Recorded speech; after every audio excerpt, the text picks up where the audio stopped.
Hello everyone, thank you for joining me for the new moon eclipse in Sagittarius. This is occurring on December 4th, 2:43 a.m. Eastern Time, but times will vary. I imagine for many people it would be on December 3rd. This is a psychic energy forecast astrology read. I color outside the lines quite a bit.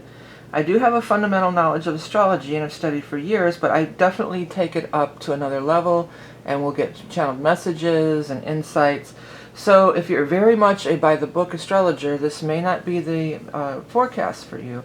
On the other hand, if this intrigues you and you would like to hear what I have to say, then stick around, even if you don't really understand astrology that much, because it does get more psychic and, intuitive as we go along here.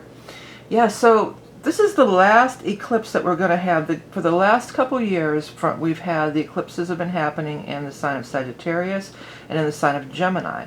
And that's because the nodes have been in Sagittarius and Gemini. Well, the nodes are going to be turning and changing signs pretty soon. So it's going to be a big, shift for everyone involved. The last time, this is another cycle. Everything in astrology is cyclical. So, you see these aspects coming around, and they come around time after time. Now, this is an 18 to 19 year cycle. The last time that we had this Gemini Sagittarius cycle of eclipses was from late October of 2001 through April of 2003. And prior to that was 1983 to 1984. So you may want to look at your life in that way, How is it similar to events and things that were going on at that time? And I tell people this all the time when I'm doing the private readings, it is really beneficial to look into these things to get some insights to who you were. And it's not just outward, well, what happened to me during those times? That's part of it for sure. But it's also like, who are you? Who, especially with this, the Gemini and Sagittarius energy, because I feel like I have to sneeze. Give me a second. It went away, darn it. Yeah, because that is communication. This is communication in your mental mind, and then this is higher communication and knowledge, and higher knowledge and in education, and, spanning outside the box here.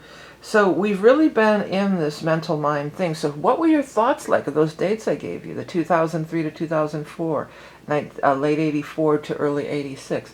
Oh, excuse me, that's where we're heading into now. Excuse me, the dates are late 2001 to early 2003, and 1983 and 1984. Pardon me on that one.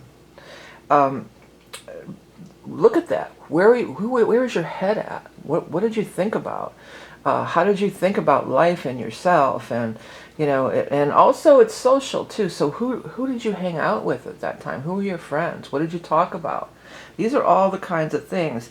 And with each passing transit, with each time around the wheel here, it can lead to further understanding of our spiritual growth and development and further progress along our spiritual paths in life.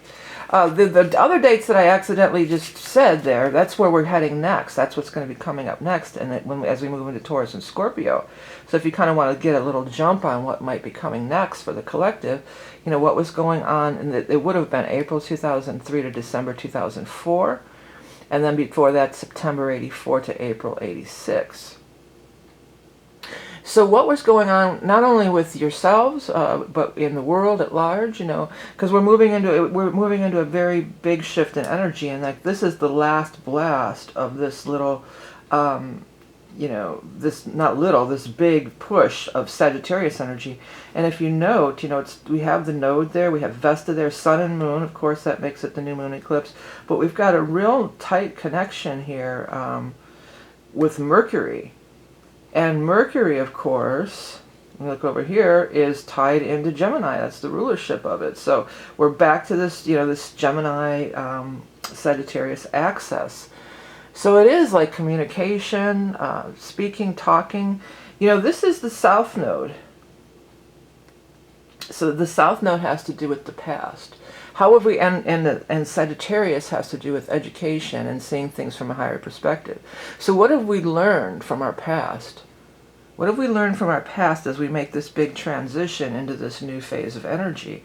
What have we learned from our past? How can we do things different going forward? How can our words and the things that we say and the way that we communicate, how can that all change, over the next coming years? Or really, it would be over the next 18 to 19 year cycle. I don't have that information right in front of me.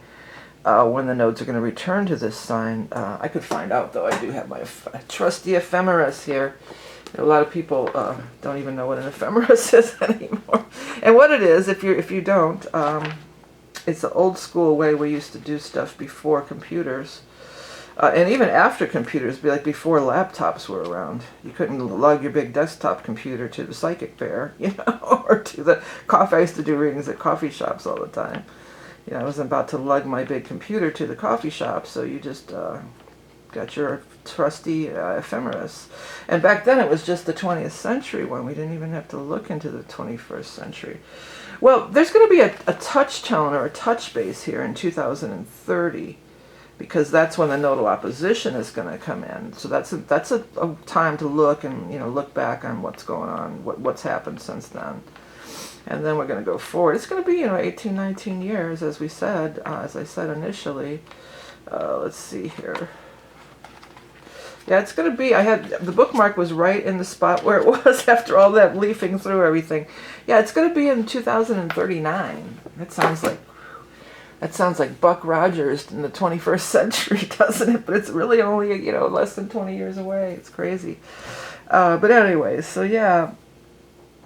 It's a big time of reflection in our minds and what we think, our education, all these sorts of things. And me doing that turned the screen blue too. I have issues with the screen turning blue. But we'll move forward. You guys can handle the blue screen, huh? The bluish tint. Yeah, but let's look further at Sagittarius, and with Mercury. So we got the Sagittarian energy. It's also foreigners and foreign lands, people who are different from us, expanding our horizons. It's spiritual pursuits, it's the higher mind. When I look at this, I do see this from time to time. It's not the first time I've ever seen this, but I'm seeing all the arrows launching. And the way it's coming to me in the vision is it's coming in, it's at night, and it's fire arrows. But it doesn't feel like, which my logical mind, my Gemini mind says, oh, okay, well, they're fighting at night like it's, old-time soldiers or something, and they're shooting arrows, to each other. But my intuition is it's not that. So if anybody knows what I'm about to describe, and maybe it feels like it's some kind of a big celebration, like it's a tradition that's done all the time, and it marks something. It marks some kind of a holiday or some kind of an event where there's a bunch of people all lined up. And it might not be in modern day history. It absolutely could be any time frame. But where they all line up and shoot fire arrows into the air all together now. All together now, all together now.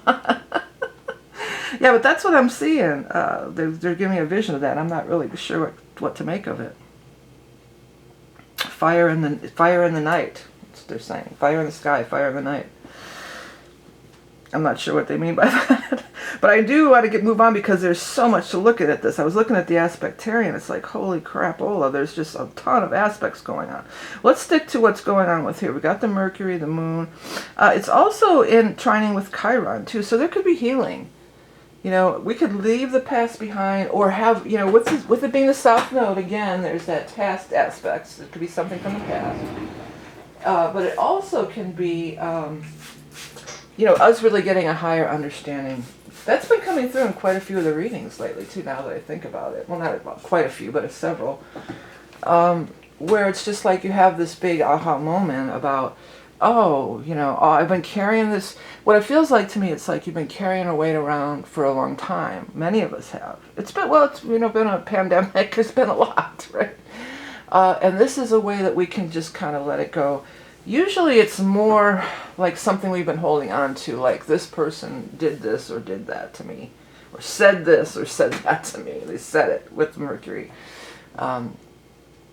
And it's really like, well, they didn't mean anything by it, but you're still carrying that burden with you, or, it's something, you could have a big understanding about something from the past, and maybe even something from the past that you don't even realize that you've been carrying around. I told this story already in a reading too, but this just came to me out of the blue. I was seeing, there used to be these stores called J.P. Snodgrass, and they had it was a record store, and they had jeans and stuff. I was really young, and I remember I wanted this certain pair of overalls from there. But you had to go in the store, and there was this store, and then there was the main store, like probably a grocery store or department store of some sort. I don't really remember. But we always had to walk past there. And I was always like, oh, I want to go in there and, buy some records or get some jeans. I didn't have a job yet. I was too young. And my mom was, oh, no, come on, we got to go do this, get our shopping done, do what we're here to do. There was no... So it was just like, there's something you really, really want, but you have to walk past it. That's what I finally got out of it, because I kept seeing that vision of that. I'm like, why do they keep showing me this J.P. Snodgrass store? I haven't thought about that in decades. But it was, I think I got it. It was just like, we have to, no, you can't have that, what you want. You have to walk past it. You have to look at it, see it every time you go to this grocery store or whatever. But you can't go in, you can't have it. You have to, that's not, you can't have what you want, or that's not for you. And I'm sure my mom wasn't trying to like make me feel unworthy, but that was a seed of unworthiness that was planted, or lack, maybe not unworthiness, but a seed of lack. And I'm not blaming my mom or anything. She was busy, and we were there to get her done, whatever we had to do. And of course later I always had a job, so I would go buy whatever I wanted. That was just this thing. So that was something I hadn't thought about in decades. I don't ever remember putting any attachment to it at all. Just thinking about, when I get older and I get a job, I'm going to go in there and get buy what I want, which I did. But that was an early seed that was planted that I never realized, and I'm still not even sure what to do with that information.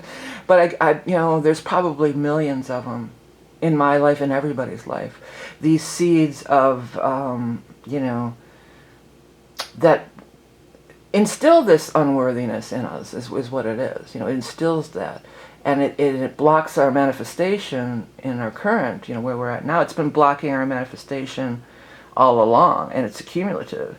And it's these little things that you just never even, thought twice about, So that could get into how these things like creep into your mind. But it's also having this awareness and this higher knowledge to look at it and say, oh, maybe that's blocking my manifestation ability. There's the higher knowledge coming in. I might have, who knows, maybe I've had the memory of J.P. Snodgrass a bunch of times in my life, but I wasn't at the right place to receive it and see how that impacted me. Potentially. I'm still not quite sure on the whole thing, but at least I'm trying. I'm looking at it from a different perspective. And when it keeps especially because it keeps popping in my head, it's like, why do I keep seeing this J.P. Snodgrass store? So that's the kind of thing that can happen at this point. And it's real powerful because it's getting down to that last little bits here. I feel like on any transit, any astrological transit, here's a little astrology stuff for you. When it comes in, it's the most powerful, and then when it leaves, it's the most powerful. And that'll happen too if, for those of you that are going through some big transits here, they call it the final pass. Because a lot of the nodes pretty much go retrograde all the time. You're probably not going to get a bunch of passes, but let's say Saturn, because I'm having my Saturn return too. This is not a chart read for me, but I'm just... I'm just bringing it up as examples. But, this is the final pass of my Saturn return, I think. Maybe I'm getting a couple more. But it comes in, it hits your point in your chart, it goes, and then it goes retrograde and hits it again, and then it makes its final pass. Sometimes with planets like Pluto, Pluto might be pounding on your stuff for a couple of years or something. It could be going back and forth over it because it moves so slow if you happen to get caught in that, in that little spot there. But I feel like that initial contact, that first burst of energy as it enters the sign is very powerful, and then that last blast on its way out is also very powerful. And that's what I feel is happening here. Having these higher realizations, having these big aha moments, listening to why is that memory keep popping in my head? Because again, it's a real strong tie with the past, with the South Node. Why is that memory keep popping in my head? What are they trying, or why do I keep seeing this sign of this word or this number or this animal totem, this animal image keeps popping? And, you know, I mean, I'm seeing it on social media, I'm seeing it, you know, on TV, I'm seeing it everywhere. Why is that happening? Instead of just blowing it off, and because your busy mind is engaged, you know, in everyday stuff. You know, I got to get to work. I don't have time to, you know, blah, blah, blah. Oh, there's that bird again, you know. And just run, get on to the next thing. Instead of saying, wow, that's the third time I've seen that bird. What the hell is it trying to tell me? You break out your Ted Andrews, you know, animal spirit book and see what's going on. Or just tune into it on your own. Or my animal totem deck, by the way. You could break that out and look into it. But, yeah, but this is this, like, taking a pause and getting clear on things. And going back over the past, too, and, like, things that you missed. Things that you might have missed because you're just so in your busy mind, you know, especially around this time of year, you know, in America and in most of the Western culture. It's the holiday season, you know, and it's just like busy. I got to do this. You got your lists, to-do lists, and everywhere you go it's just crazy. You know, I do my regular shopping on a particular day when it's never busy, and of course, like I go grocery shopping, and it was just packed because of Thanksgiving, you know, and it's just everybody's just so It's a lot. It can be a lot, especially for somebody like me who is, you know, kind of an introvert and is a little bit hermity. That's why I always go at the time when nobody's there, because I don't want to deal with all that stuff, you know. But yeah, so everybody's wheels are spinning, going.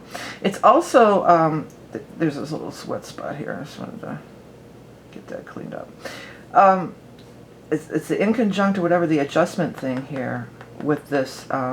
Uranus, so that's adding fuel to the fire too, because Uranus is very much, you know, this higher, it's the higher energy, but Uranus could also be like nervous energy, and it can also be like when you get Mercury and Uranus together here, you know, when your mind's just spinning, and you can't reel it in, you can't get a hold of it, you know.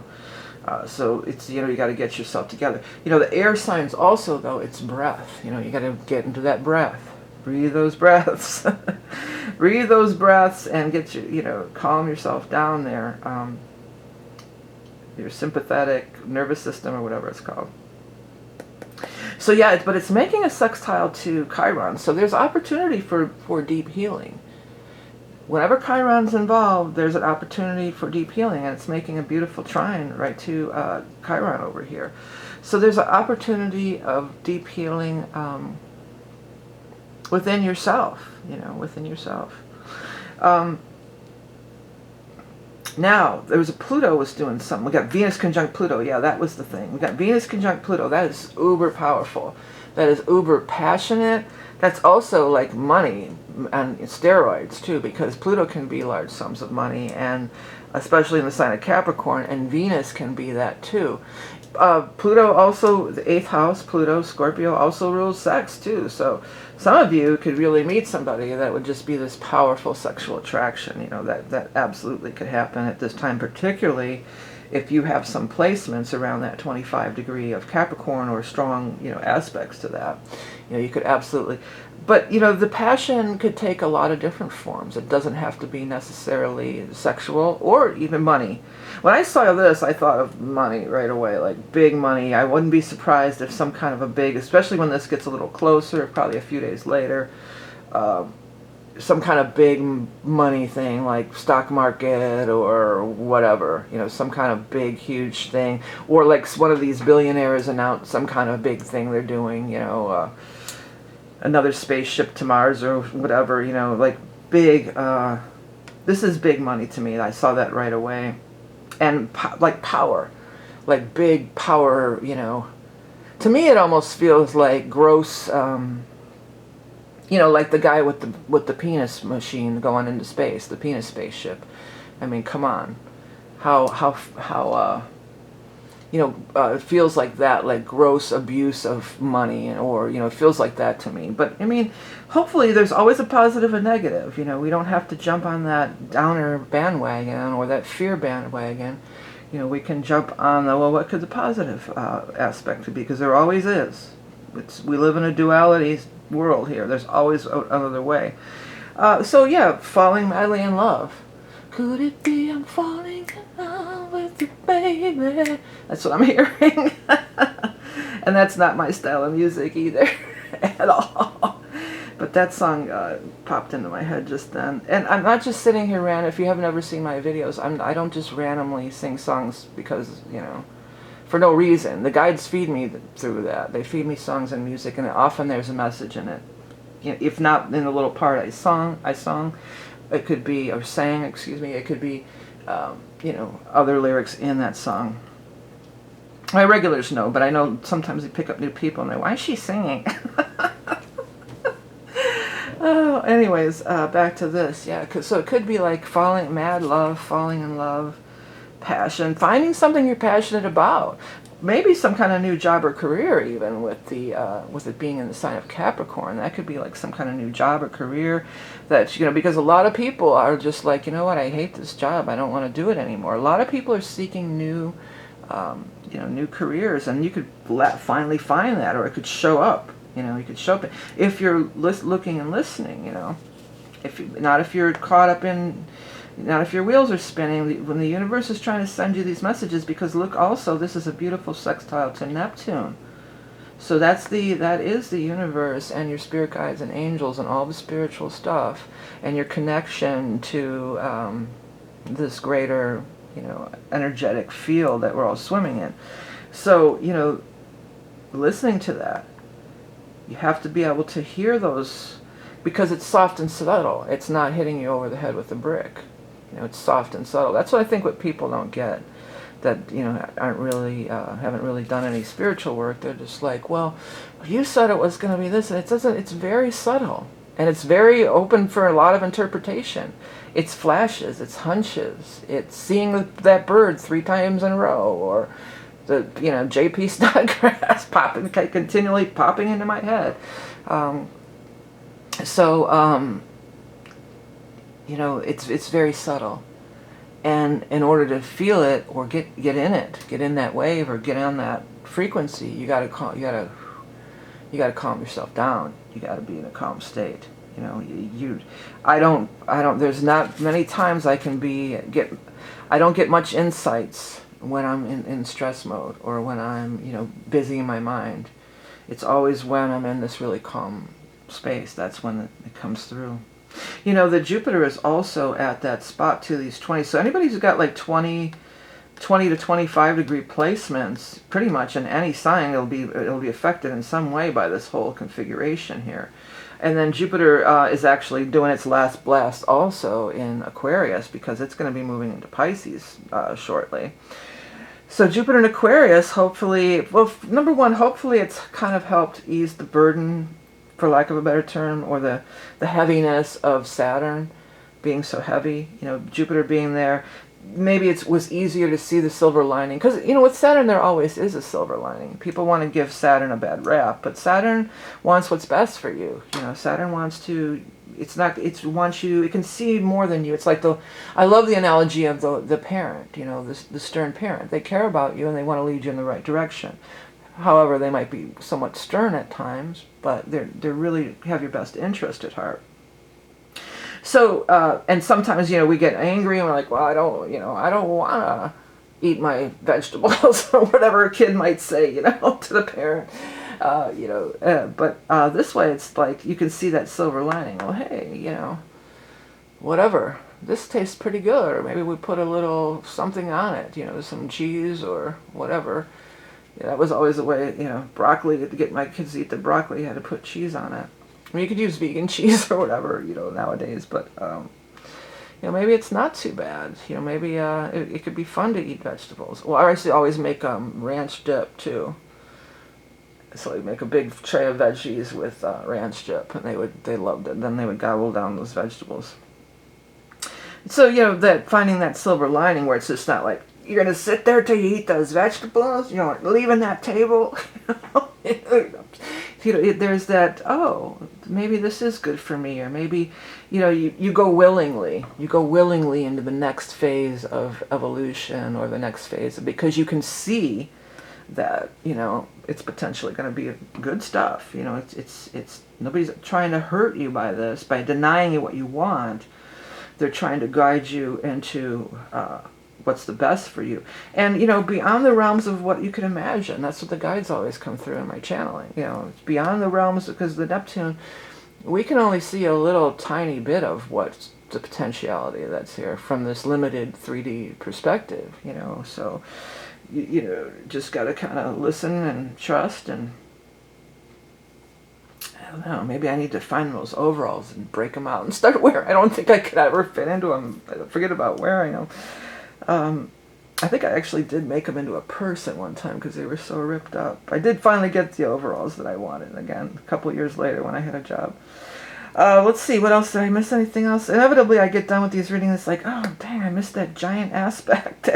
There's this, I will watch everybody else's video. I never like to watch it till I'm done. And then it's like, oh, shit, I totally missed that. Because I do it, I look at it a little bit, but I don't have anything prepared. I like to just be in the moment when I'm doing this. Okay, so I just did note something. What was it? Mars is trining Neptune. Where's that Mars at? We already talked about the Neptune. Oh, Mars is over here in Scorpio, yeah. Well, you know, Mars in Scorpio is, that's some stuff. That's some, you know, and it's sextiling this Venus, ooh. Look out. I mean, this is major passion. But passion can get out of hand with that Mars and Scorpio. As far as if you ever seen somebody with Mars and Scorpio, they have a temper, like bad temper, like mean, vicious. They can be really, I mean, not all of them, of course, you know, but there's a positive and negative, and the negative is you don't want to mess with anybody who's got Mars and Scorpio. I mean, they can just break, like they snap and they see red, and that's all, you know, it's crazy. But it also is definitely, you know, the most sexual passion, Mars and Scorpio, you know, it's very sexual passion.